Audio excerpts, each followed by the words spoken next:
Right, and we are live again. Ah, well, good evening again, ladies and gentlemen. As you Yes. can see now, that's what No one's. happens to me, myself and Nathan all the time. That's why they n- won't let us talk together on Facebook. Put too much No, information out. it's becoming a joke now. Like I said, as soon as you start to act, I mean, because this is a thing. This is what we're trying to get across to people because the corruption, the tyranny, the treason, it's relatively simple when you actually basically just look at it as it is, and the solution is simple, and that's what they don't want because they want you to carry on being discombobulated and confused with everything they do because they push you from pillar to post, and people like us, we're not allowed to tell you the truth and we're not allowed to steer you in the right direction. Clearly, this just shows the amount of corruption, how far it's going. Trying to make the screen bigger, that's all. um I don't think I can make it bigger in here, but yeah, anyway, carry on. You was talking about from 1606. If you Yeah, start and from there, and then then we'll go over that again. the king in 1606 brought out the Union flag for his new realm. Why he did that when we already had the realm, uh, I don't know. It's just a reset, basically, from starting to indoctrinate you into their system. In Well, 1701, this as is you it. know, we had the Act of Settlement, blah, blah, blah, blah. In between that, we had the Sesquive Act, and that come in Yep, 1666, sixty-six. right by London, which was very convenient. Then in 1801, the Indian Tea Company, was became to the forefront. And lo and behold, what was the flag that they adopted for the East Indian Tea Company? It was the Union flag. And underneath it says, by royal and government authority or something like that on the bottom. Because Um, this is a bit people don't know because our queen is actually kind of the head, and she's like because in that process of doing that, it made our queen the Empress of India, and the head, basically the head, the sort of figurehead of the actual corporation. It was basically yeah, doing it. This is why they do away with English. This is why they don't want you talking about being English, and they don't want you. If you go to court, they try and label you as a British citizen, not an English sovereign subject, because they know the yeah, power lies within our constitution and it relies within our English sovereignty, and they yeah. don't want you to know that. And then I mean, you've got. the I mean, switch was what you're saying. completed in 18, I think it was 18, in the 1850s, I think it was 1851, when they amalgamated with the East Indian Tea Company, and then they disbanded the East Indian Tea Company and became the British government, Great Britain. Yep. And you also that coincides with the Birth Certificate Act, the act which raised the birth Yeah, certificate, which allowed then us to become a commodity of the corporation, the company. yeah. We become a But, commodity. but We when you didn't. do the We stopped history of being it all subjects. for yourselves, ladies and gentlemen, you'll see right from when it doesn't tell you that there was JEWSs. It just says that for businessmen. But Mm. we all know who there was. There was Zionists, and it was the Oh, Sassoons. And the same people was advising in 1918 when David Lloyd George went to sign the Treaty of Versailles. It was a Sassoon family who was with him and who was um, advising him on how to treat the Germans mhm. after the First World War. So you can tell just by that who was in control and who was still in control because they was Mhm. his advisors. Don't check my website. Go and research it yourselves. You'll see for yourself. Yep. This is the thing, and this is why when you call yourself an Englishman or an Englishwoman, uh, they hate it. It's looked at as upon. It's like it's worse than being racist or any. It's worse Yeah, than committing murder as far as they're concerned because it's about power. It's about consent because we have to consent to be governed. We have to consent to what this corporation does, yeah, and the power you hold as being an English sovereign subject is greater than the power that the corporation could ever hold over you, because they can only do it with And consent. It's the same as courts, it's the same as everywhere. They need your consent for acts and statutes, because where you have to agree to be governed, and this is where the crux of the matter is. This is really simple. This is why you just remove your consent. Once you remove your consent, they no longer have the agreement to govern. So therefore, they have no power to act. So they can't do anything on your behalf. And to do this, hence you remove why yourself from the they electoral got roll. rid of English, Hmm. Scottish, Welsh, and Irish, and brought in British, because Exactly. British is standing under that Union flag, that false flag, and saying you are proud to be part of and owned by a corporation. Hmm. And this is That's this is the basically thing. what's happening here.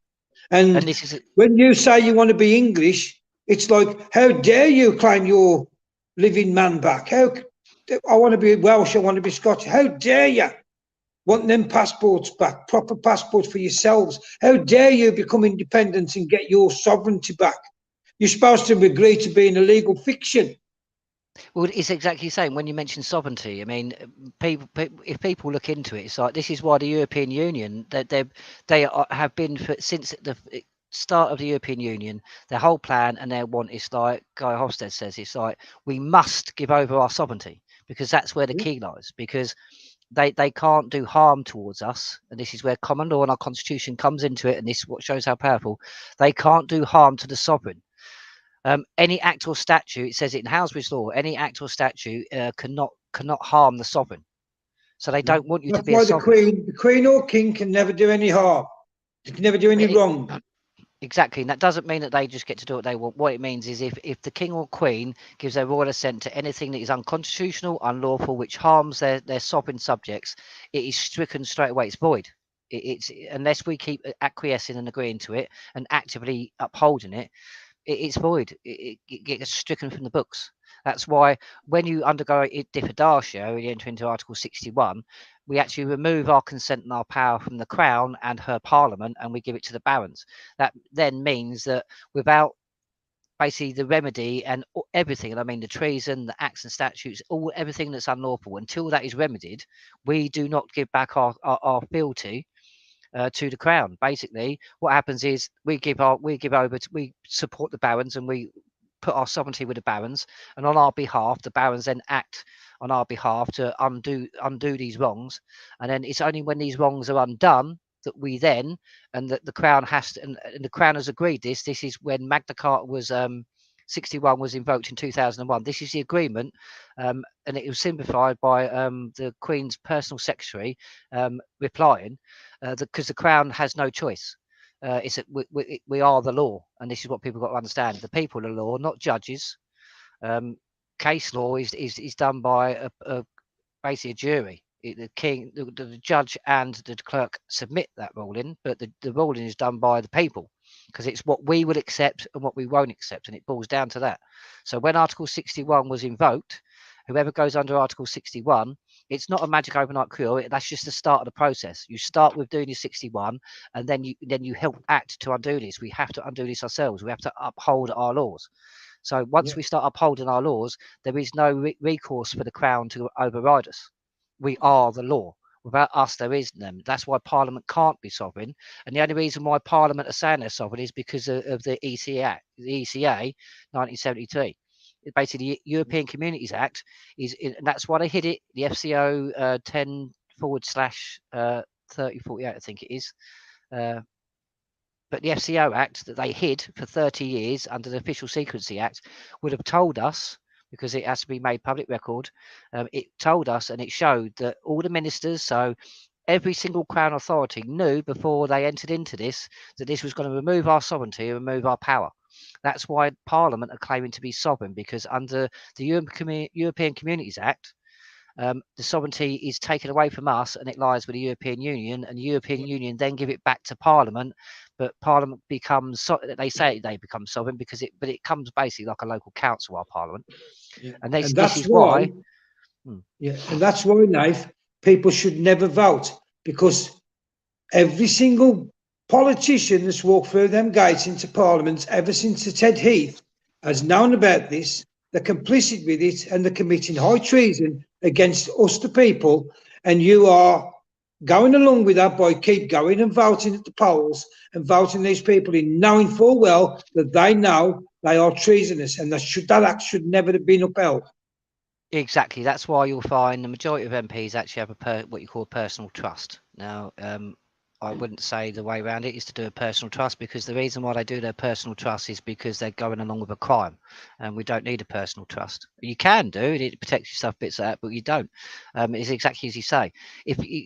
No one should be voting until Parliament. I mean, at the moment, it's what you class as a tumultuous assembly. It's actually an unlawful assembly. So they're actually the fact that they go into Parliament is a crime, and our police should actually be acting against this. And this is what we've been pushing the police to do. I mean, for instance, they backed us on the Fabian Society arrest where against Sadiq Khan, Keir Starmer, Kate Green, and that lot, because they had no choice. Because they either go along with the treason, and then we can basically say, well, the whole of Her Majesty's Constabulary is not fit for purpose; they're committing treason, and we have the right to a militia. But they didn't. They backed us because as the I think it was a chief superintendent of the Met Police at the time when being said, no, all the laws are in force. It's just they're not taught them. Same as Yeah. when I went for when we went to Scotland Yard when I got arrested for breach of corona legislation and went to the High Court of Appeal. It landed up going to High Court of Appeal. Um, it went all through that. The amount that it got proven, and like I said, the police are doing the wrong thing. I actually cross-examined the constable that arrested me on the stand in both the beginning and at the end, and I asked him a very simple question. And it's a very simple question, and the judge didn't like it too much. I can say that. All I asked was, Constable, are you constitutionally able? Because constable is a shortening of the two words constitutionally able. If a constable is not constitutionally able, they are not able to discharge their duties under the oath that they actually swore, because they swore to uphold the laws of the land, which is the constitutional law and common law. So therefore, the constable wasn't fit for purpose, which made his arrest unlawful, which I'm still yet to follow up with because I've been doing other bits. But in itself, it shows there they like at the Fabian arrest, the police know that these laws are enforced. Well, the top ranking ones do, but it's not in the training anymore, because they have been slowly moving us, like you say, since the corporation took over, the British East India Tea Company. They've been slowly moving to basically completely take away our power, our sovereignty, our land, everything. They do not. The Crown does not own the land. That is the fallacy. The crown is basically, it's a symbiotic relationship. The crown can only be sovereign if we are sovereign. If we are not sovereign, the crown can't be sovereign. That's why the royal prerogative has been usurped, and that is one reason why we should be going into Article 61, because the royal prerogative is not being used as it should do in law. I mean, Listen, this is the thing. This thing. All the vets and the serving members of our armed forces should know this. You swear an oath to Queen and country. Now, if Parliament have taken the power away from our Queen, that means our Queen has been captured. So therefore, the Queen, when Article 61 was invoked, the Queen then basically by proxy under the constitutional law submits a declaration. Basically, it's a compulsion that we all enter 61 and we uphold the law and we do the right thing. So it is all of our duties to actually now go into Article 61 by law. We don't have a choice in this. The only choice is you either go along with the crimes, or you obey Her Majesty, and you basically put her back in the position she should actually be in, so she can discharge her duties properly. And we all have a duty to do this. and listen, it's this simple, ladies and gentlemen, it's common sense. If governments was already sovereign, including our own, then the WEF and the WHO would not be seeking legislation to give them the power to override your sovereignty if you ain't sovereign. I Think mean, the about key, it. and the If key you're not that already sovereign and they are already sovereign themselves, they don't need legislation, do they? Because they're already sovereign and you're not.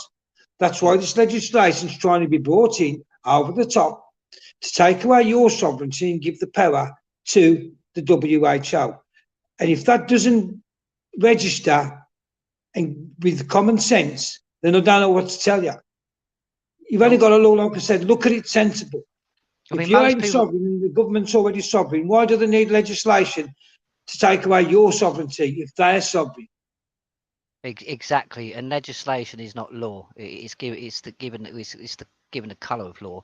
It's like acts.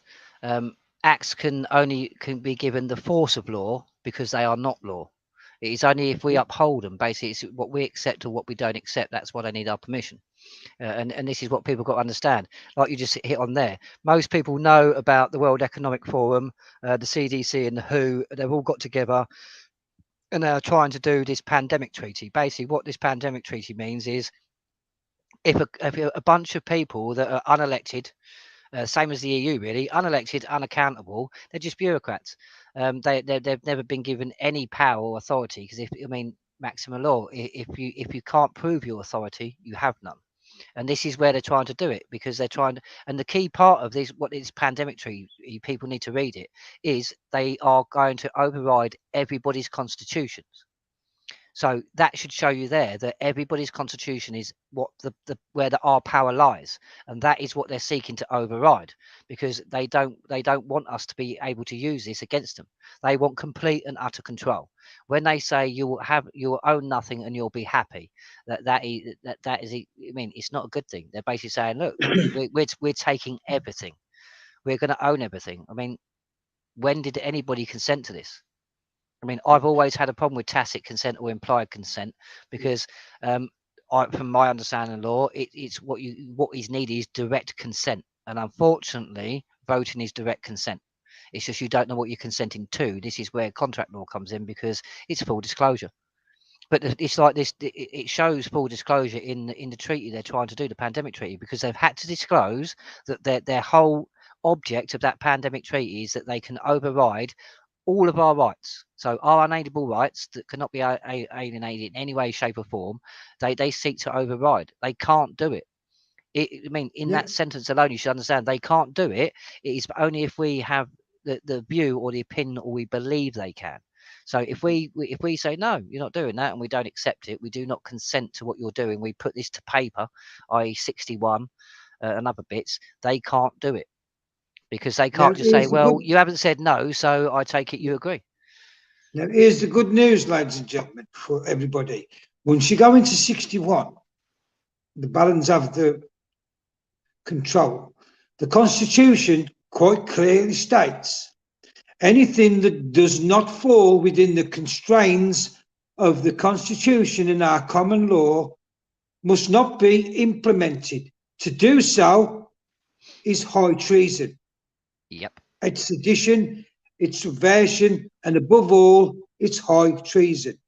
And exactly. by And, not and it's falling in the constraints means anything that causes us, the people, loss, harm, or injury should not be implemented because it's not in our best interests. We are not exactly, benefiting from it.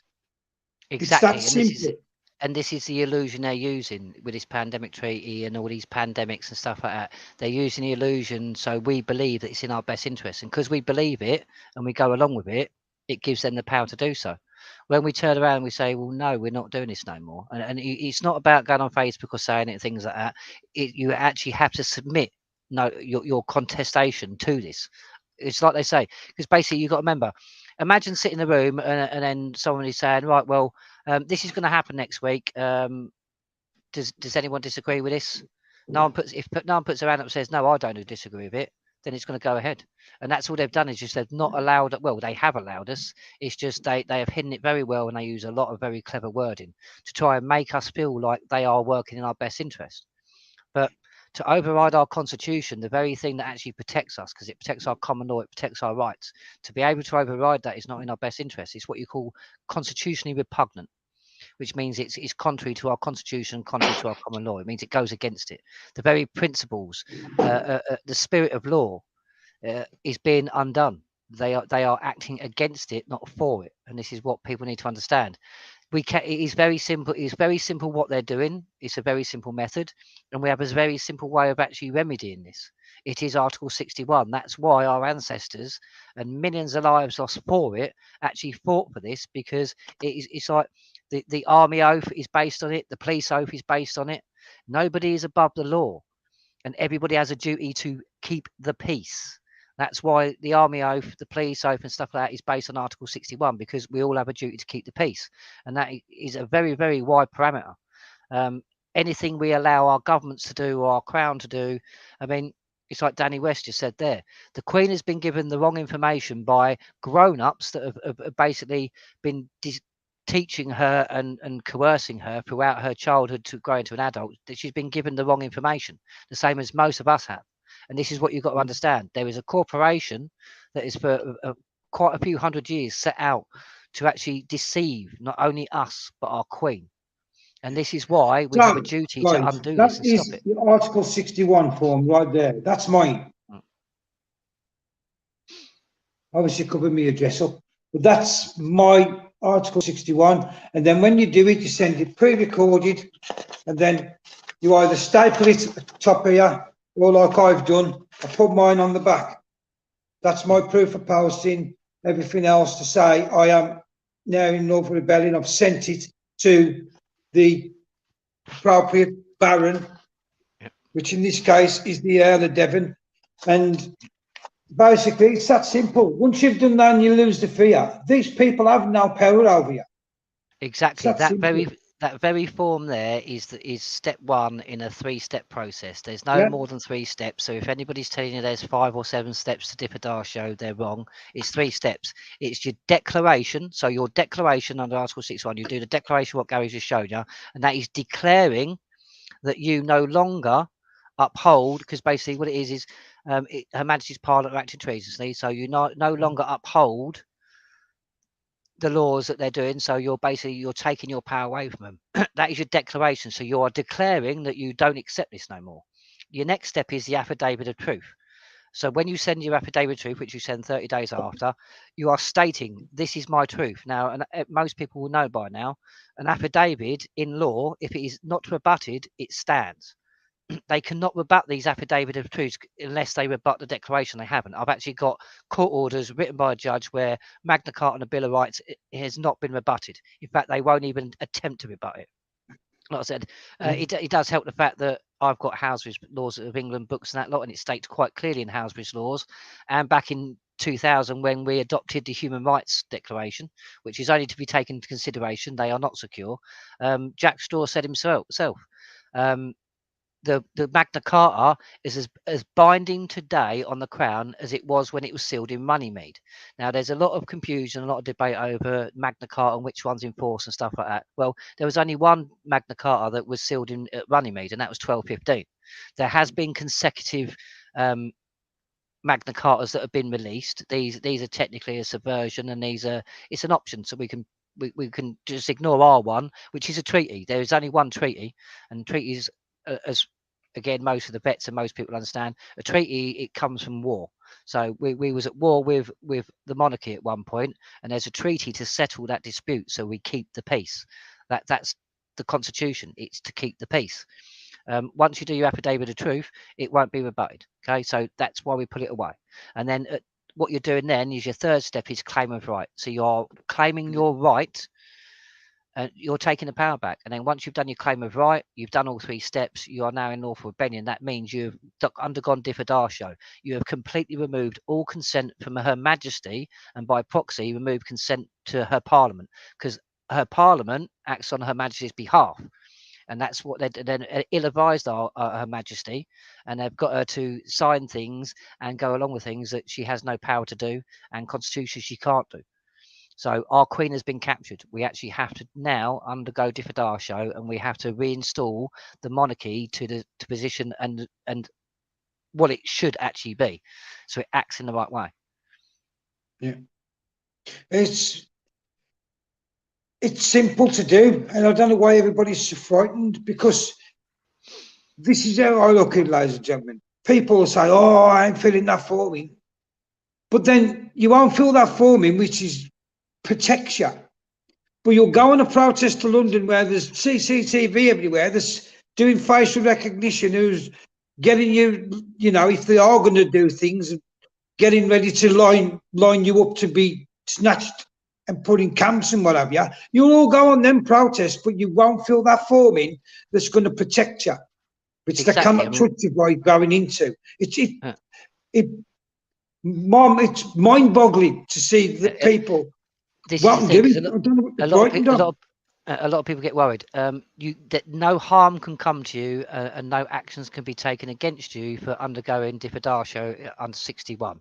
It is your lawful right, so it doesn't affect your benefits, it doesn't affect your job, it doesn't affect anything. And if it does, they're acting unlawfully, and they will get prosecuted for it. We will help in Yeah, that, but they won't do it because they can't. But this is exactly what you say about going to London. Things that people will sign a parliamentary petition, and people don't understand there's a difference. It's like me and Gary went to Scotland Yard at the beginning of the pandemic, and we done what you call a lawful petition. Okay, that's why Crescinda Dick and the constable said to Gary himself, and I actually say that Crescinda Dick ordered our arrest because we was going to petition her. Because once we petitioned her, that's it. It's signed, sealed, delivered. It's one way or another. She either comes back into line, or she will be prosecuted, and then we can add her to the treason and sedition case that we have with Sadiq Khan and Keir Starmer. But this is the problem. People will sign a parliamentary petition, okay? And now all a parliamentary petition is, and what goes around with the thingy.orgs and all that lot, is basically you are signing a petition to beg. Basically, you're asking Parliament to consider discussing something that you don't agree with. Whereas Article 61, you're not asking for permission, you're telling them. Okay, yeah. in law it states, because so you're not begging Parliament. Basically, you just take the power away and go, well, I'm taking my power away. Bye, see you later. You have no power now. That's how effective it is. But it's not an. I mean, just a lot of people over the years have tried sort of telling people and come across the thing of just sign Magna Carta Article 61 and it'll all be over overnight. It's not that. What it is like Gary says, Magna Carta. When you sign your declaration, you do your affidavit of truth, you do your claim of right.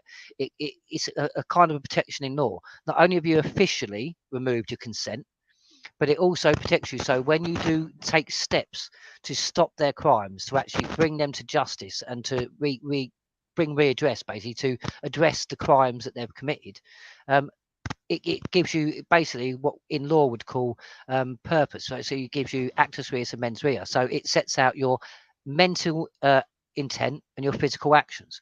So when you do something, you've already established through your declaration, your affidavit of truth, your claim of right, that you're going to do these things. So in law, you're protected because you haven't done it. What it basically means when you do this is you are telling the government that from this day forward, you are going to distress them in any way you can, lawfully and peacefully, to get redress. That's Again, this is basically what where you're telling them. people understand that above all, we have a constitutional duty, and it's a duty. It's Yeah. not an obligation. It's not a thing. It's a duty. So it's a no choice of it. We all have a duty to keep the peace. Constables, Her Majesty, everyone. That's why we have an armed forces. That's why, for instance, I mean, take something like the prosecution of our veterans in Northern Ireland. Now, our vets went there to keep the peace, but then now they're getting prosecuted for it. That's wrong because they have a constitutional duty to do so. But this is where the corporation that tricked these people, because what they've done is they've taken. I mean, you take our armed forces, you take all them veterans that are getting prosecuted and went to Northern Ireland. They've done that because an English sovereign subject and as a sovereign man, within themselves they want to do good. So they was basically tricked, same as we all have been tricked, same as the Majesty's been tricked, all by these people to think it's in the greater good. So you've been tricked basically to do something in the name of this corporation, and now they're going to prosecute you for it because it basically it benefits them. Because let's face it, the reason why our vets are getting prosecuted is because for the EU to have their European army and for the global world army, should I say, and the WEF have their own police force and that as well. For them to actually have this, they have to disgrace our armed forces, our police force, everything in one of our institutions. They have to disgrace it to say, right, well, this isn't working, so we're going to do away with that. And we're going to start again, and we're going to put this in there now. And that's what they've been doing. They just do it very, very slowly. And this is why my heart goes out to every single vet that has put his life on the line and in their own heads, they know they're doing the right thing because they're trying to keep the peace and they're trying to stop lives from being lost and stuff like that. And they've been manipulated and they've been used. And these people need to pay for this. I'm sorry, but the government, these bureaucrats, they have to pay for what they've done to our vets and what they've done to our people. There's no two ways about it.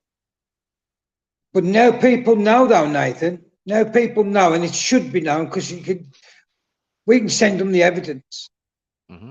Once people know that Great Britain is now and has been for the last 200 years or so, has been, well, 400 years when it first started, but the subversion was completed in 1850.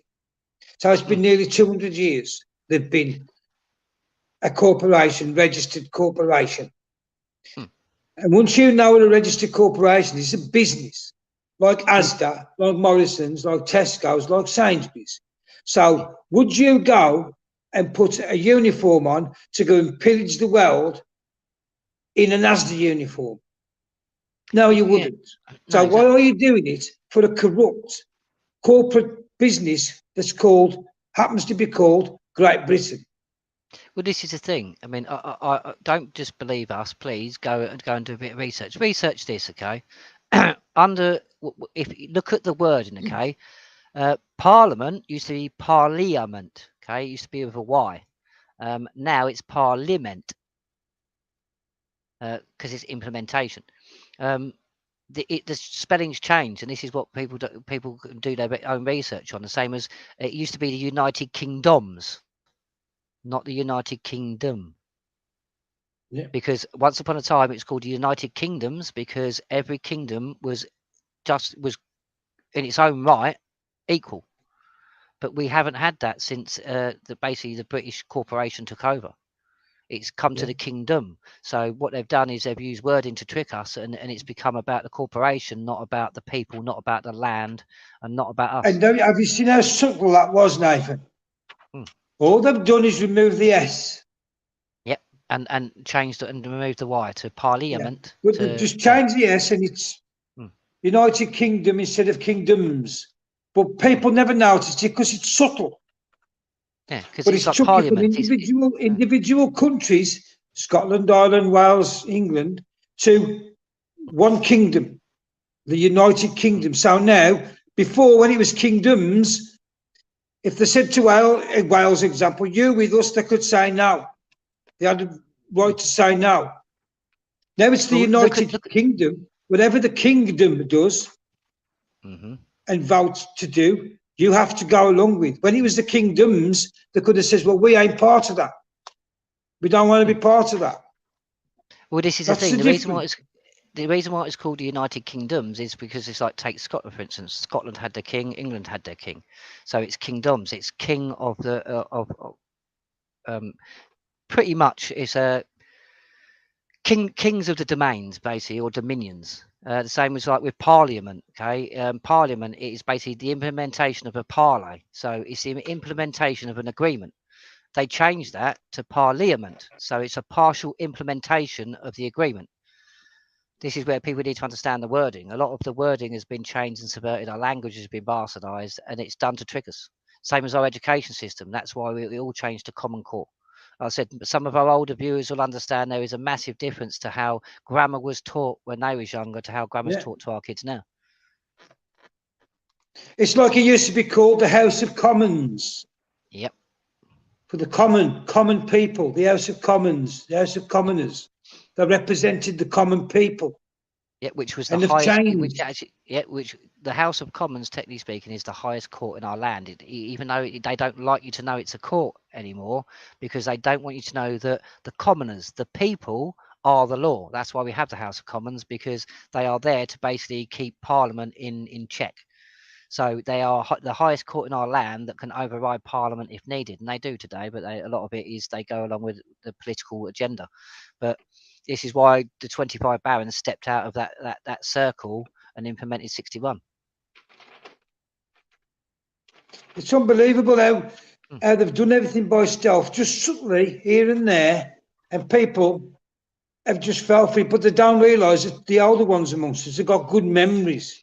Hmm. This is another reason why I like take the pandemic, take certain things out. It's like we are losing a lot of our older generations quicker than we have done in the past, and we are losing a lot of knowledge, a hell of a lot of wisdom, and that's not a good thing. Because so I mean, it, they don't call it the Great Reset for no reason. They are resetting everything. So if you've got a memory, if you know it, it's not good for them because they don't want you to know It's like this. I said to you. It's like I said to you the other day, Nathan, and I've said to people before on lives that my awakening was in the mid-80s when I was working at the factory, and we went from the personnel department to human resources. Mm. And straight away, the alarm bells went off in my head. Well, human resources, what they're going on about? So them saying we're just like cattle, sheep, Hmm. pigs, chickens. Actually, We're just a actually, resource. exactly, we are a resource that's represented by the Birth Certificate Act. We're actually under legalese. If you again get an English dictionary of law and look up the word Beasts. human, yeah, you are a beast. So we're actually lower than cattle. So we are basically uncouth.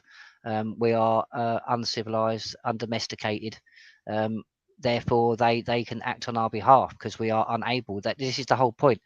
The courts, everything they do is to try and put us in a position that we are unable or incapable of knowing or being able to stand under and the things we need to uphold in our laws. And this is all done with wording. You are a beast in the eyes of legalese, so you have no rights. This is why we keep saying to people, do not use a Human Rights Act because, for one, if you read the preamble, and that's the beginning bit of writing before you even get into the declaration, it states that it's only there, it's only to they're only to be taken in consideration. Because what the Human Rights Act can't do when you know your rights and know the law is they can't override your unalienable or inalienable rights. Because they can't, there's no way they can be alienated. So your rights cannot be taken, they cannot be bought, they cannot be transferred, nothing can be done. They can't be taken away from it. Even if you try and consent, they are inalienable. And But this when is you where stand under the Human Rights Act, because they created that act, they can manipulate that because it's their creation. The unalienable rights and inalienable rights are not their creation. They're your God-born, given rights. That's the difference. They haven't created that, so they cannot touch that. Just like the Magna Carta, they wasn't involved in the Magna Carta. It was well before any Parliament was ever thought of. exactly, and even Houseways sort of like uphold this and uphold Magna Carta. It was a treaty between the Crown and the people. Parliament has no say in it. He's above Parliament. I mean, above Parliament. I mean, I've just had this in court. A judge seemed to think that for some reason Parliament can could enact common law. They can't. Parliament is below common law. Common law in our constitution is above Parliament. It's beyond reproach for them. All they're allowed to do is given the power of to legislate. And for some reason, um, we've been given the opinion, and a lot of people have the opinion that Parliament can create laws. No, they can't. They can create acts and statutes, which is legislation. Okay, which is basically a set of rules that if we agree to, that we'll all live by. We don't need to because we've already. It's like, for instance, and I've mentioned it to you many times. Many people haven't researched it or don't look at it, but it's like the Malmentine laws. The Malmentine laws are about our ancient customs, our liberties, and stuff like that, which is outside of law. And there's different aspects to our power and the sovereignty we hold. One of them is our ancient customs, and this is symbolised in the Malmentine laws. The Malmentine laws state quite clearly a lot of what they're doing they can't do. The same as so do our laws. And the Parliament in no way, shape, or form can change our laws, or can they change anything about us without our consent? Unfortunately, what's given them consent is they think that what they can, because we ain't upholding our laws and we're not contesting properly in a proper manner what they're doing, we're technically speaking agreeing to it all. So they're getting, like I said,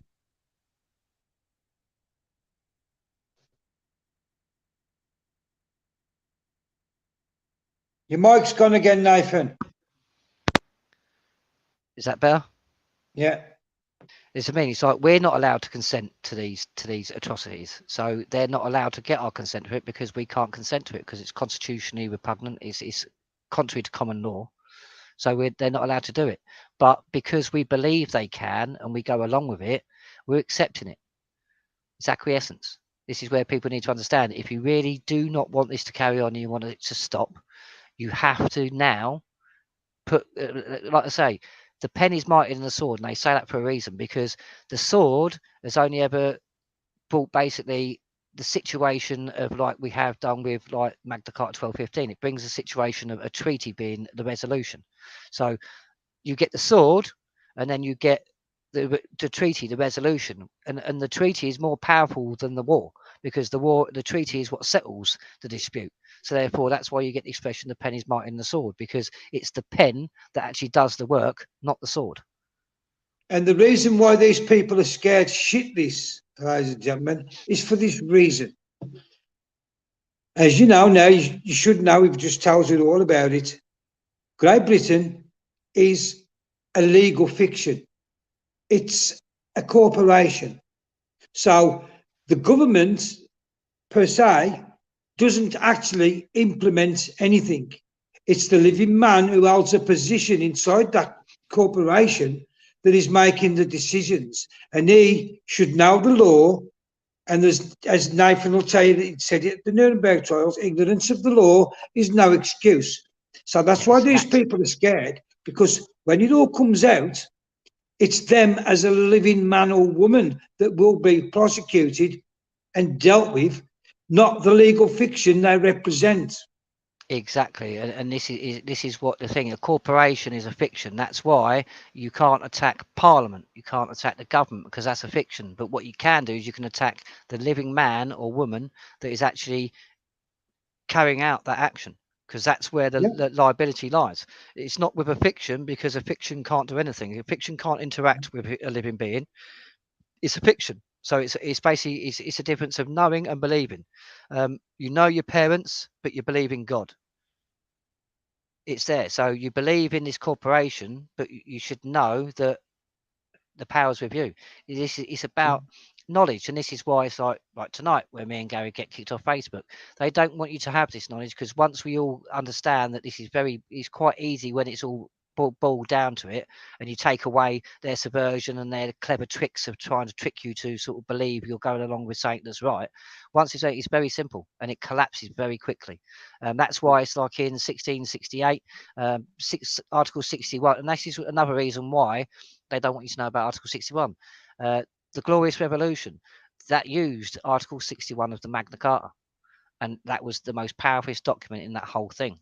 That's where we get the Bill of Rights from, because we used Magna Carta Article 61 to then get the Bill of Rights. But again, even in the Bill of Rights, there's some subversion, there's some little bits there, because a lot of people attack this, but you've got to understand there is got to be an agreement between the crown and the people, so it's got to be mutually beneficial. So yes, we do have to give over some concessions to the crown, but then again, so does the crown to us. I mean, it's a mutual beneficial contract, and that's how you've got to look at it. So when people reading, oh, but it's for the barons, no, it's not. It's not just for the barons. There's going to be bits in there. It's like the City of London gets basically sovereignty. It backs it up in Magna Carta and the Bill of Rights, because it's all about basically a discussion. It's about an agreement. For instance, it's symbolised like this. You say me and you have a disagreement, Gary, and I say, right, I challenge you to a duel. I'm going to chop your head off. You would just go, no, it's all right. I don't fancy it. You'd go, I take your offer and I give you this offer. How about I run you through with my sword? Yeah. It's got to be beneficial on both sides. It can't be one-sided. Yeah. But it's like, this is why we tell you to lose the fear, ladies and gentlemen, because the government can't touch you. Because, like Nathan's just said, the government per se cannot act. It's a fiction. So the only person who can come after you is the man or woman who's holding that position. But then when you go into court as a living man or woman, they have to come into court the same, because, like I said, the legal fiction cannot prosecute you if you're standing as a living man. It has to go under common law. Then it's who, like Nathan says just earlier, who is in the wrong? Who is acting unlawful? Is it you, or is it the man who's trying to force, or woman who's trying to force all these things under the pretense of being a legal fiction? Yep, this is why they need you to agree to let them have you to be known in court as your legal fiction, and basically you go underneath your trust. Basically, a corporation, under law, a corporation can't interact because it's a fiction. It can't interact with a living man, because you can't have a fiction and something that is real exactly. interact. So what they need you to do is they need you to assume the position of a fiction, and agree to be a fiction or act as a fiction, so the two fictions can interact. That's why when I go to court a lot, if it's especially to do with the government, it's like, produce my accuser, because you can't produce a fiction, but you need to produce a living man or a woman. So produce my accuser. That's why most of the cases will get disbanded or go the wrong way if you know what you're doing. I mean, we've released the manual, again, the revised manual, and the video now to do your Article 61 is out now. It's on my Lawful Rebel page. It's on our Facebooks in many of the groups. Get it, have a look at it, undergo it. We are going to be releasing more of the manual. We're going to be releasing it in different parts, and it's going to deal with your sovereign abilities, your unalienable rights, common law, the constitution, and basically kind of a guide to help you through the processes and what to do and how to put yourself in a position that you need to be in, not what they want you in. More will be done, but bear with us. We don't actually charge for any of this. It's all done off our own will, in our own times, at our own expense. So I apologise if it isn't as professional as some people like. I apologise if it's not done in as quick as people like. But again, we are basically volunteers. We have volunteered. Everybody at CMW has volunteered their time, their effort, and whatever finances they can to act to right these wrongs. It's voluntary. We don't get paid for this, and at no point will we ever accept any money for it, because it's our duty. And this is why we don't accept any money. So, and this is why we often have a problem with other groups or other people that are basically trying to accept money for doing something that they actually have a duty to do. You should not have to be paid. I mean, you don't get paid to do your duty. You only get paid when you take an oath of office or something like that. You mean we have a duty to uphold law, and unfortunately, it's a thankless task. But the reasons why we have peace, and we had peace in our lands for about 1,000 years, is because everybody upheld the laws. It's as simple as that. We uphold the laws. That's why another reason why I don't want the English to come back. I mean, I'm not being funny. They're attacking Scottish. I mean, look at what they're doing to the Welsh now, because where it's coming out now a lot as well is because England and Wales for centuries have kind of lived under the same laws and done the same thing. Wales has, I mean, the Mulwantine laws, technically speaking, originate from a lot of the old Welsh and English like clans, if you will, and they're trying to destroy us. Our history, our sovereignty, our power goes back a very, very long way, and they're doing their utmost best to destroy that. And this is what we're doing. We're trying to fight to make sure they don't do this, because and we are winning. And people may not understand this, because a lot of people don't get involved in it, but we are winning in the courts.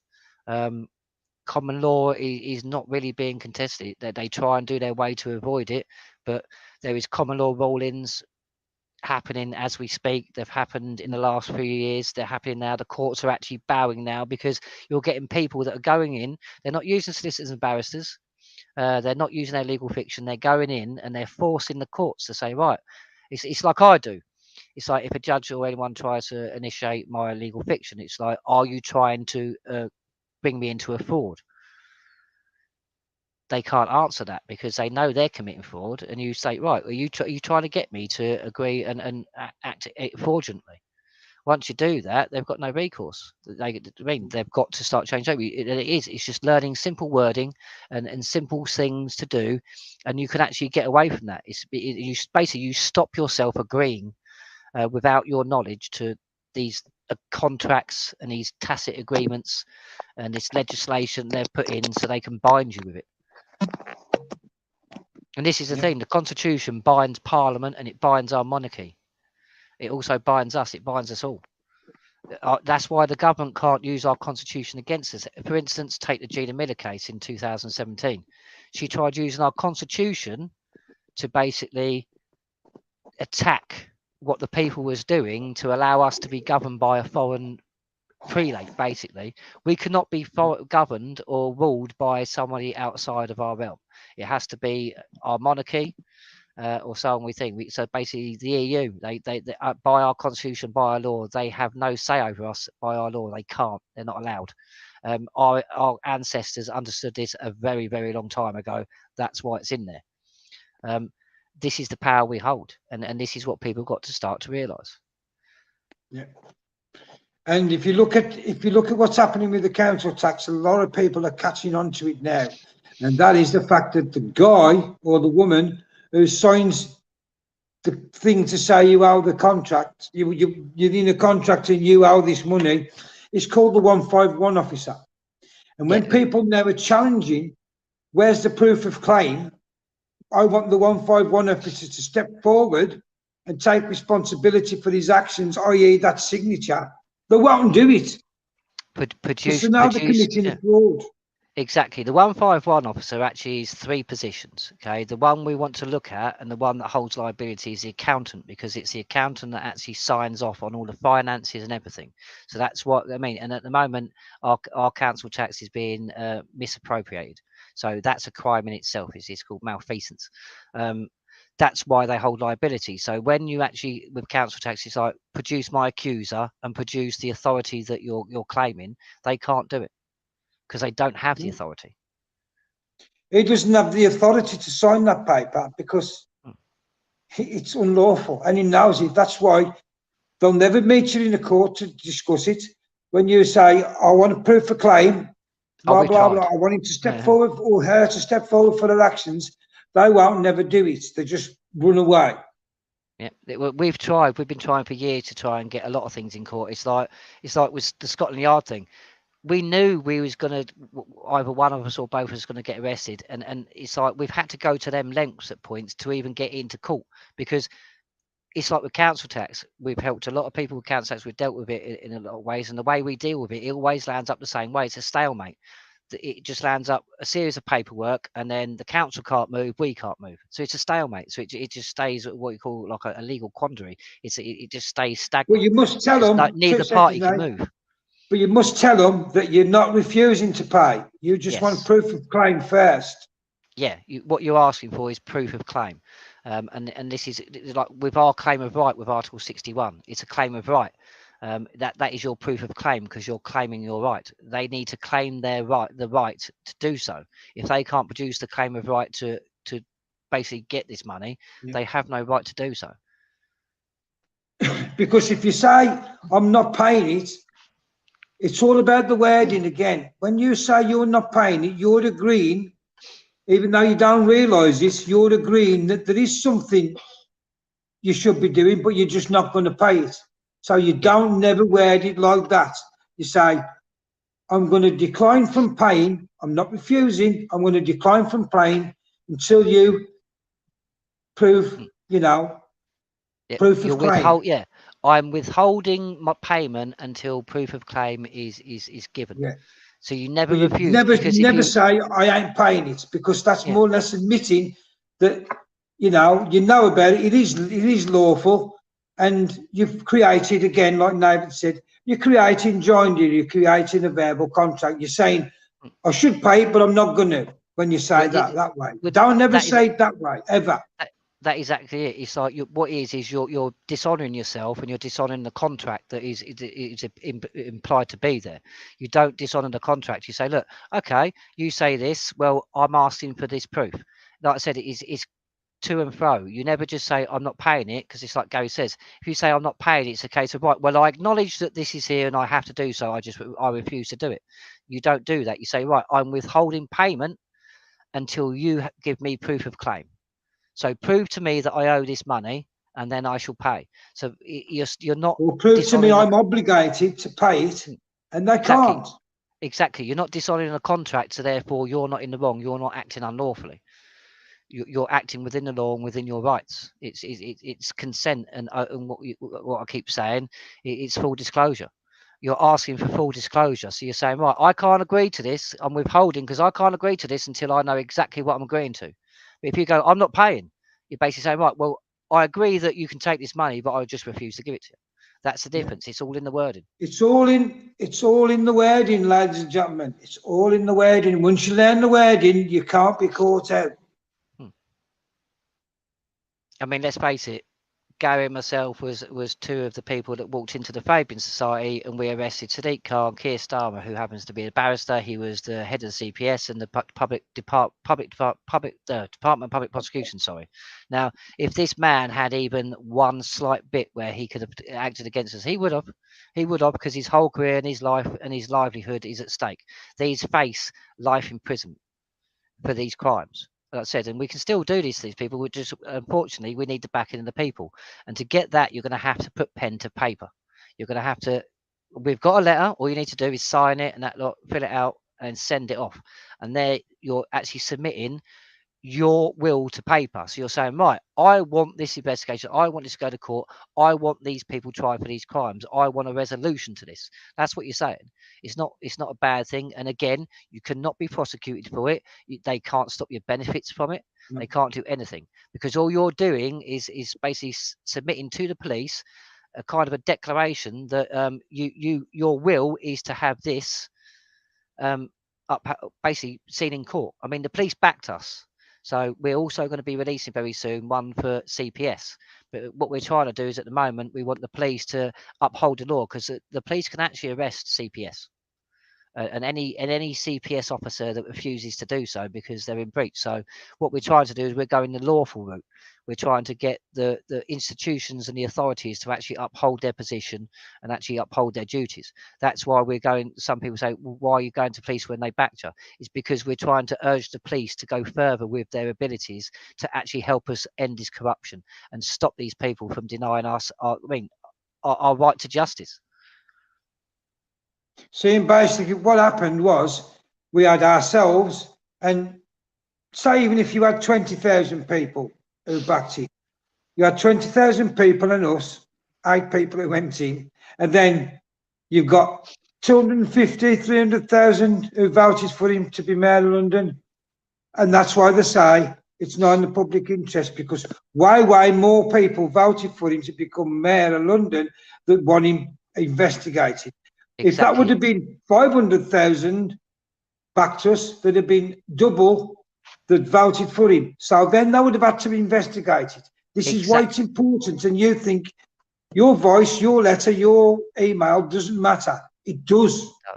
Well, this is thinking you're exactly what you say. Basically, what has happened is there's more people that consented to his actions by voting for him and agreeing for him to be London Mayor than there is that is contesting his actions. And this is what I mean: agreement, contestation. Once we get enough people that say, right, well, I don't agree in his actions or their actions, I want this looked into. I want this prosecuted. It will be done. Because again, agreement, contestation, you have to do this. And unfortunately, it's pen to paper. And I know a lot of people are scared, but don't be. Like I said, me and Gary have been doing this for many years. If there was anything going to come of it, or if we was going to be put in prison or anything like that, trust me, with what me and Gary have done, and we've done quite a lot, actually, quite a lot. We've been acting against the government for a number of years and actively acting, not just sort of protest or anything like that. We literally try and take these people to court. We actually bring these people to account. If we'd be in prison by now if we was doing anything wrong. I know there is some groups and some people that have got people in trouble and have done it the wrong way. But this is why me and Gary, it's like you see us, if you go look on YouTube and on Facebook, you'll see when we went to Scotland Yard. There is a reason why Gary and myself did it ourselves and we didn't get people involved first. We went and done it. So if anything happened, it would happen to us. So we would not put you in danger. That's why we went and done it. And I was arrested. It went to court. Nothing's happened to me. Nothing's happened. Because I was lawfully. But to be fair, Nathan, we knew that was going to happen, because we said maybe the only other way we're going to get this into a court is they're going to tell us we've got to go. And we can't do that because we're standing under 61 and we're doing it because we have to right to uphold the law. So we knew before we went that was probably another option of getting it into a court, and that's the way we did, because we'd never had the money to do it. We ain't got any money. Yeah, basically, it's an unstoppable force meeting an irremovable force. That's what happened outside Scotland Yard. I mean, it's like I state in the video, because the police say, you've got to go now. So I can't. I have a duty to uphold the law. I don't have a choice in this. I have to uphold these laws. And the police were going, but, well, there's legislation saying that you're doing the wrong thing, so you have to go. So it was an argument. And and that's what it boiled down to. And this is where we've got to start upholding our laws. Um, it can't. I mean, I'm not being funny. You know, Gary, because we was talking about this before, and this is another reason why we said we done that live before. We said, please don't turn up it en masse. We don't want loads of people there this time. We need to do this the right way, and that's why we did it the right way, because we knew there was a very high chance of us getting arrested, as Gary says, because we went there knowing that the law states quite clearly that we can't just acquiesce, we can't ignore this. So therefore, we was upholding our constitutional and lawful duty. So we had to do what we had to do, and we knew that it was going to be at odds with the legislation and what the police were told to do. So we knew there was going to be a chance of arrest. We kind of, as you know, well, most people don't know, me and Gary was talking about it before, and we was welcoming it to it, because it actually allowed us to get this into court. And through my court case, there is now evidence of, because the police wouldn't take the paperwork, but I managed to get it submitted to record in my court case. So it is now on record. So that, like I said, and I kept saying at the time, where there's a will, there's a way. There's more than one way to skin a cat, and we did. We've now actually got it, and we just need to back this up now. And to do this, we need the people to back it. Once you back it, I mean, it's not backing me or Gary, it's backing your lawful duty and your right to basically justice. Basically, once you back your right to justice, it will happen. Just maximum law, justice must be seen. Justice must be seen to be done.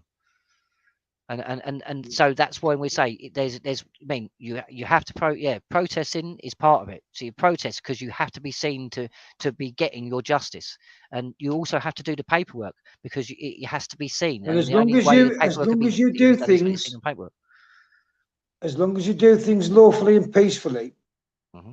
there's no, they've got no grounds to arrest you. Like some of the people who are calling for, calling for violence, etc., they can be classed as domestic terrorists, so they will be arrested because Yeah. they're calling for violence. Mm. If like Nathan says, if you do it the right, correct way, and you've got all the evidence and you go and report it properly and that, you will not be arrested for anything because you're reporting a crime. You're Exactly. not I mean, calling for violence or let's go and smash this up, let's go. You're classed as a domestic terrorist when you do that. It doesn't need to be done that way. It can be done or by getting into 61 or by doing it lawfully, handing it over to the barons, let them take control, and let's get our country back for our children. And it can be done that simple. Don't need violence. and it's not just get our country back for our children. Let's do it. It's going to solve many problems because we can undo many injustices. It's like the injustice happening to children, the injustice happening to our vets. I mean, we can stop the prosecutions of our vets if we take away the power they have to actually prosecute our vets, and we Yeah. do that with Article 61. And this is the thing. It's like going to Scotland Yard and things like that. Where we'd done the Fabian arrest, and the police said on the day, did they not? They knew exactly who he was. They knew exactly what we do. They knew exactly what we bring. That's why you see the police in the video like, no, we're not touching that. They would not even touch the envelope, because if they touch the envelope, then they've got to accept it. They wouldn't accept it, which by law actually they've committed a crime. They have to accept it because any crime they have to accept. They don't get to pick and choose what's a crime and what's not. If it's a crime, it's a crime. Their duty is to actually enforce the law. And like we It's said, arguing Nathan, exactly. in that envelope was sedition and treason and high treason of every single government and MP since Teddy. Yeah, 1973, and the, and that Since and basically, Teddy, and it goes back further and than that. they knew The it. corruption, the tyranny, and the treason goes back further than that. But what we did is we started with a benchmark. It's like, right, Yeah. here's a benchmark. This is where we're going to start. We're going to deal with it in chunks. So once we deal with this part, and that's correct, then we can go back. We can deal with this part, and we deal with it bit by bit. We're trying to help the barons out and trying to help the people out by doing it in chunks. It's like it's bit by bit. If you bite off more than you can chew, it never ends well. So all we've done is we decided, right, well, we can't do it all in one go. So we're going to take a big bite, and we're going to do that. And that's what we've done. That's why we concentrated on the treason that's happened since the ECA 1973.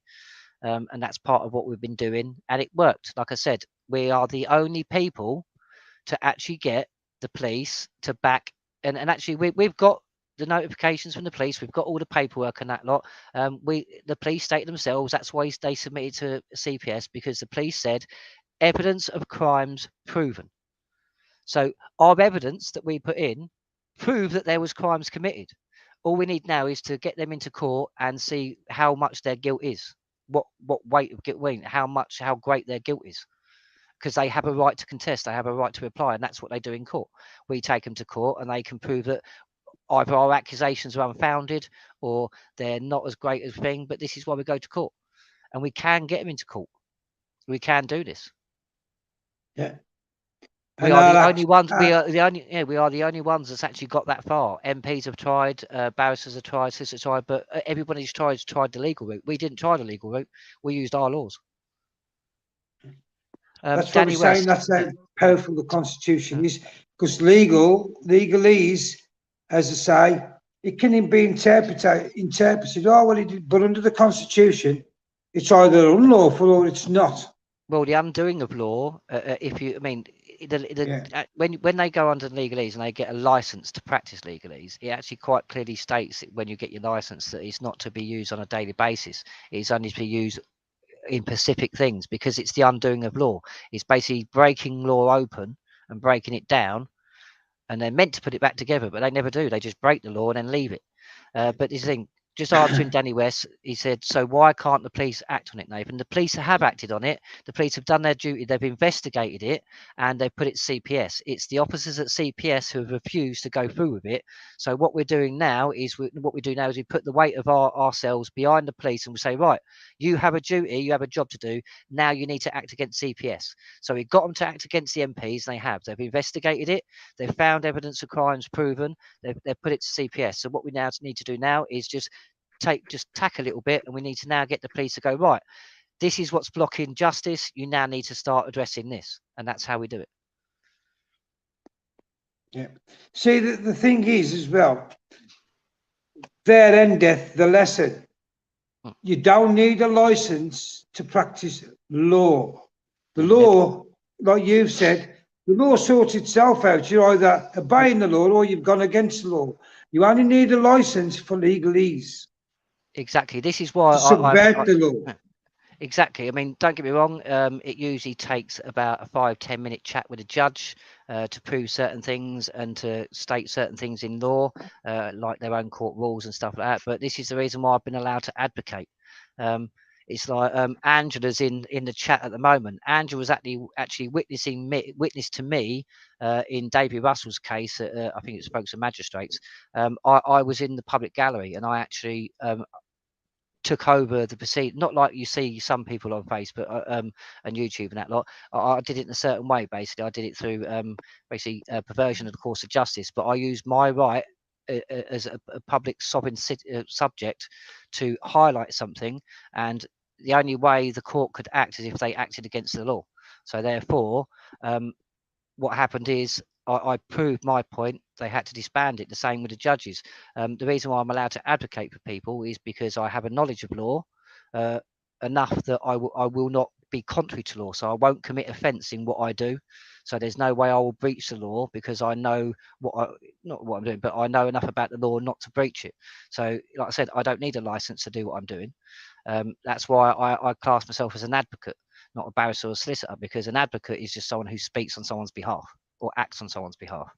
And that's where the subversion of our courts has gone in, because a lot of people think to be an advocate, you have to be a solicitor or a barrister. It's just not true. It's just not true. Everybody has the right to the best defence possible. And if you feel that you could have someone that could come in court and speak on your behalf who would do a better job of it than you, that is your entitlement. You're entitled to that. That is your right, because you have, as I said, you have the right to the best defence possible. And if you cannot defend yourself adequately against something, you are not being given the best defence. And this is what people got to do. A lot of it is very easy, but the thing is, it's learning not to get trapped in the wording and their clever little tricks with grammar and stuff like that. It's just basically standing in your own right.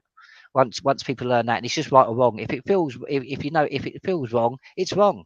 If it feels right, it's usually right.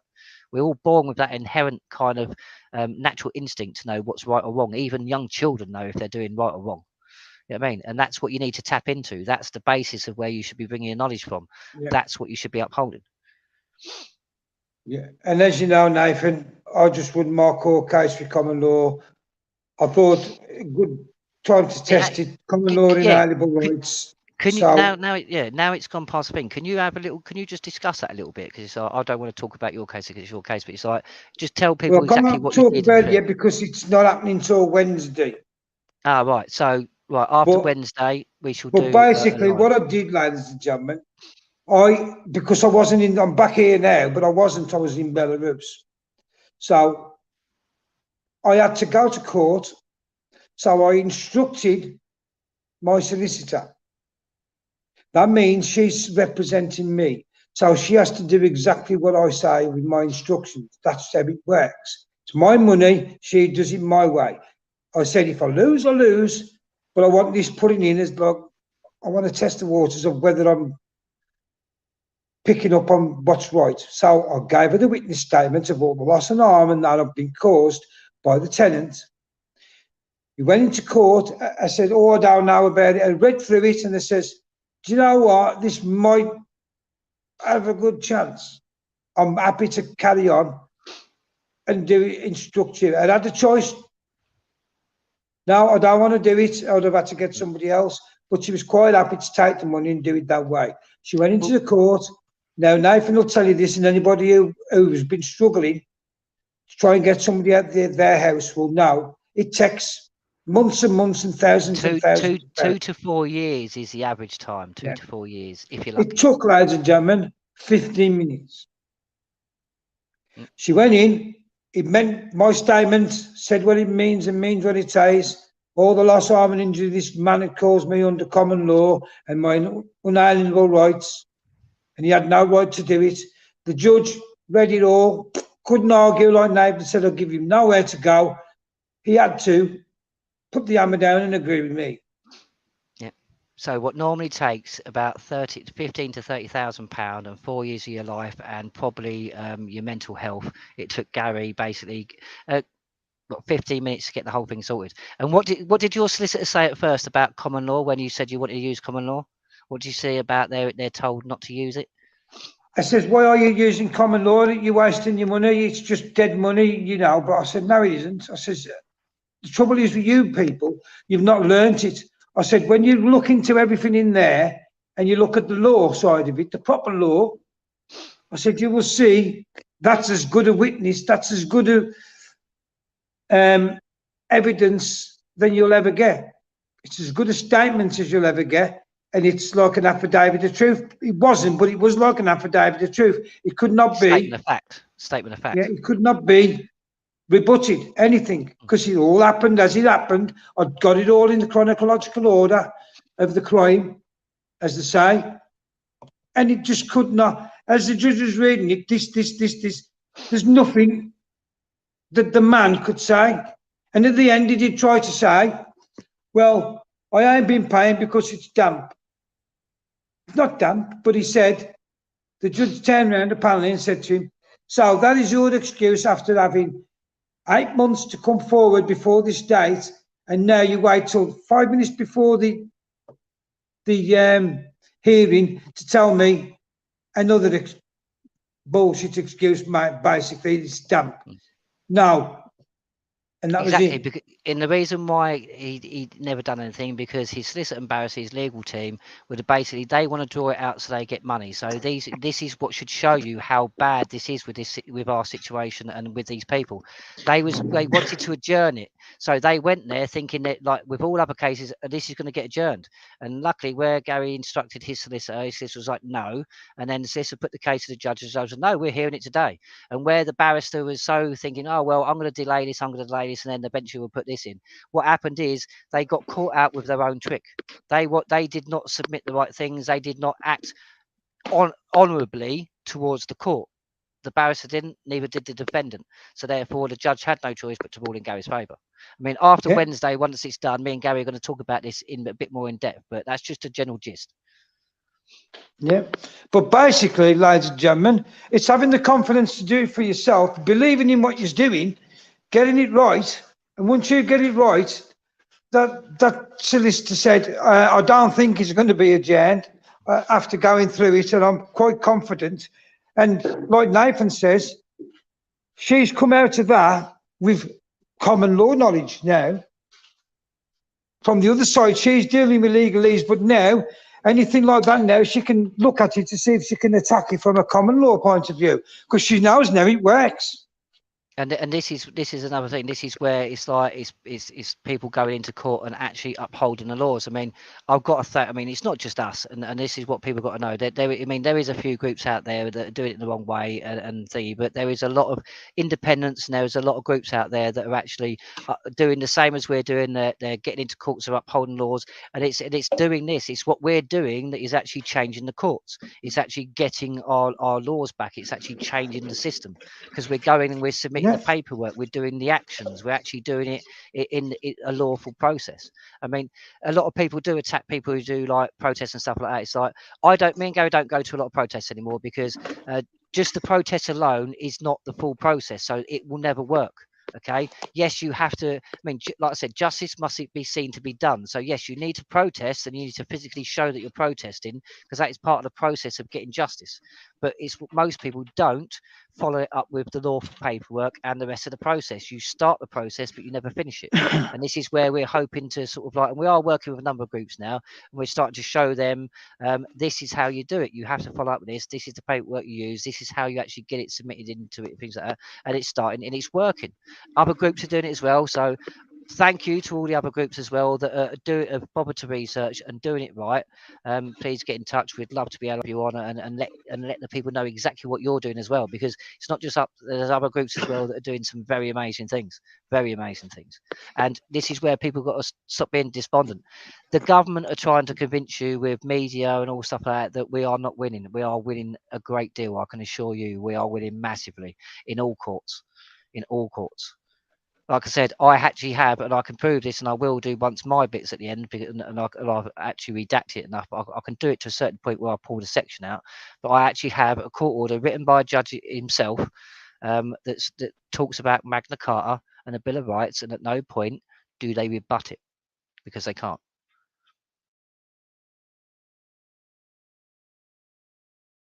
Are you still there? I think Gary's paused, I'm not sure. But yeah, I'm going to wrap it up in a minute, because I've got some things to do myself. I've got some paperwork to do myself. I don't know if Gary's paused or what. I don't know.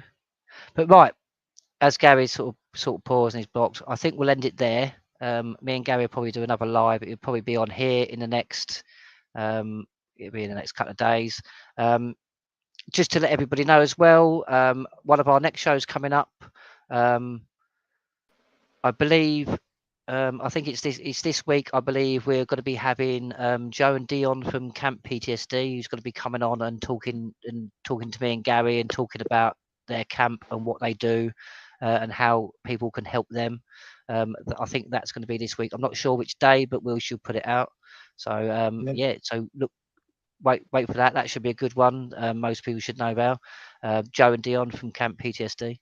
It should be a good show. I'm quite looking forward to it.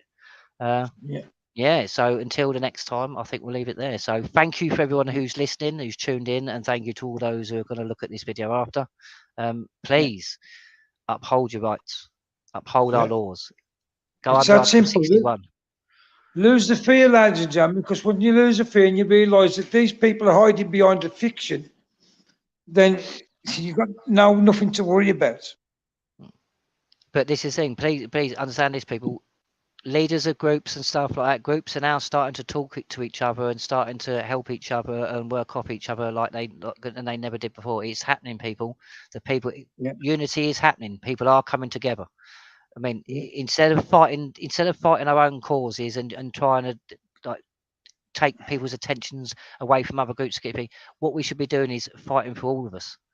And that means bolstering each other, bolstering our brothers and sisters, bolstering our fellow man. We should be helping all groups and upholding all groups, not just your own. And like we said, and like we've always said, Article 61 is not anybody's idea. Nope. It's what's been left to you by your ancestors. Much blood has been spilt and many lives lost to give us this document, for us to be protected by it. And we to just poo-pooing it, and that, when so many people have stood behind it and got the freedoms back by using it, it's outrageous, really, to think that the government's been able to brainwash people that much that they think it doesn't exist anymore. It does. It's alive and well. And like I said, it's not our idea. It's not anybody else's idea. It was left by our ancestors. We all, as individuals and in our groups, have got to pick up this baton and run with it because it's our salvation and it's what's going to save us. It's what's going to get our rights and everything back.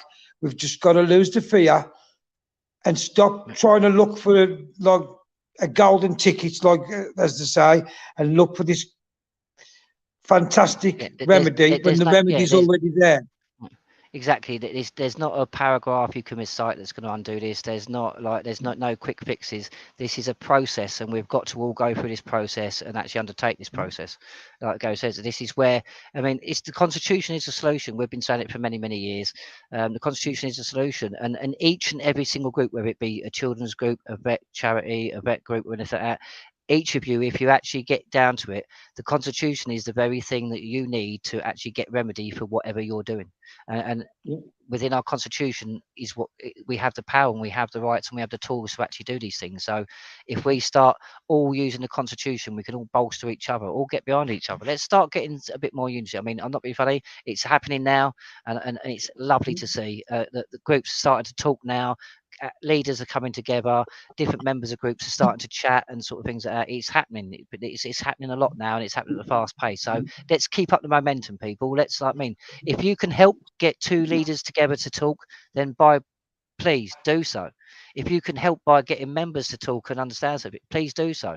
If we all do our duty and do our part, then we're all doing the right thing, and this will happen. We'll be able to take it back. We'll leave it Exactly. there. What I was basically trying to say is that, you know, it's not our idea. We've never claimed it's our idea. It's been put by our ancestors, and everybody's got to use. You're not using our idea when you come to the table and say, "Yeah, we'll give you Article 61." You're using the idea that your ancestors left for you. Exactly. So, well, most people, I mean, me and Gary co-founded CMW as an educational movement.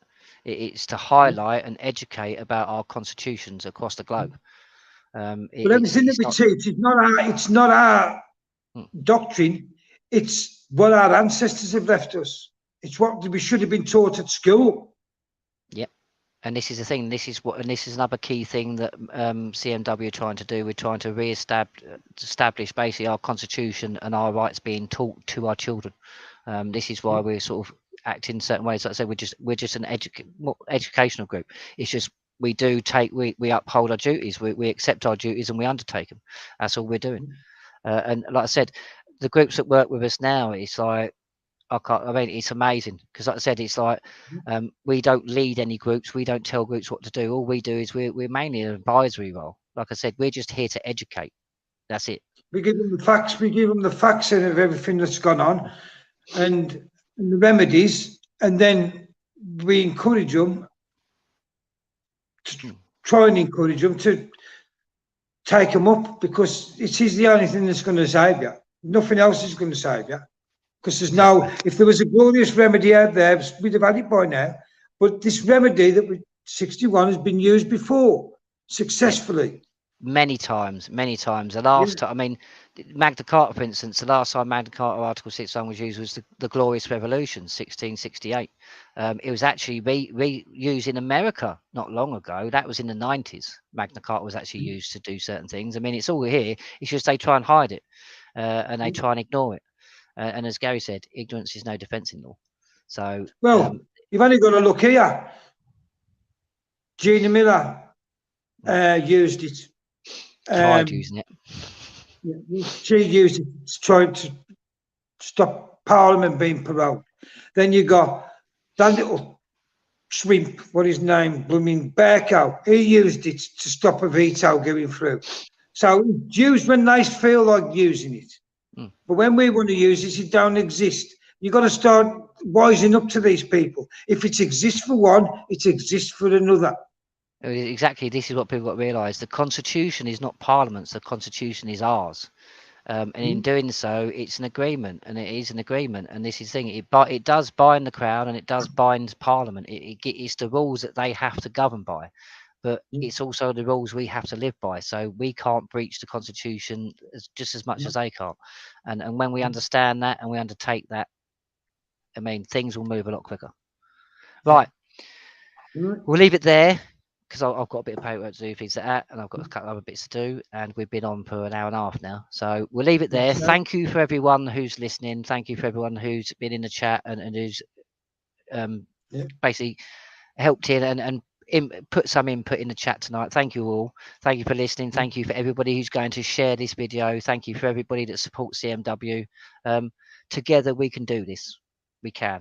But let's start believing in yourselves and start believing in each other, because that's where our power lies. Thank you for your faith and for your support, ladies and gentlemen. It means a lot. It means more than you think, because without you guys, we can't do it either. Exactly. It's power to people. Yeah. Power in numbers. Always remember that. Yeah. And nobody can uphold your individual rights. You have to do it yourself. I can't uphold your rights and you can't uphold mine, but we can both uphold our own. Exactly. And if we uphold them together, it's the most powerful thing that'll ever happen. Yeah. All right. I'll end it there then. Thank you, everybody. And there'll be a couple of shows this week, because obviously there'll probably be the one about your court case. I think I've got to agree sort of thing. I've got to just sort out all the details, but I think it's this week we'll be having Camp PTSD on. So we're going to be discussing a few things with them. So I look forward to that one. Hopefully everyone will tune in for that as well. All right. Good night, everybody. And remember, the Constitution is the solution. You hold the power, not them. Yeah. Right. Good night, guys. Love every single one of you, and we'll speak soon. Right. Good night, everyone. Right, bye.